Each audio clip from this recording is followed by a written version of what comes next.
بیوی کہے گی دیکھو کان بھر رہی ہے میرے خلاف، اچھا ماں کہے گی دیکھو میرے خلاف کان بھر رہی ہے، یہ بھی کنڈیشن نہیں ہونی چاہیے۔ اس میں تو پھر مرد مظلوم ہو گیا نا۔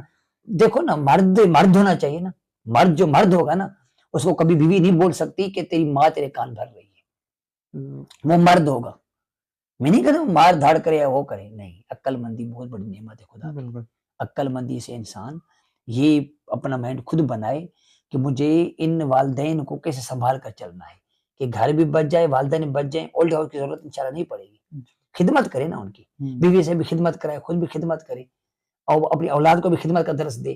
اگر رویہ سخت بیوی کا ہوتا ہے برداشت کرے، لیکن اس کو مسلط اپنی ماں پر نہیں کرے، اپنے والدین پر نہیں کرے، باپ پر نہیں کرے، رسپیکٹ کرے، حاجت والدین کی اگر ہے تو بھی کرے، اگر والدین کو اس کی حاجت ہے تو بھی کرے، تو انشاءاللہ اولڈ ہاؤس کی طرف نہیں جائیں گے۔ باتیں تو بہت ہیں لیکن وقت نہیں ہے ہمارے پاس، اس لیے میں مختصر بات کر رہا ہوں۔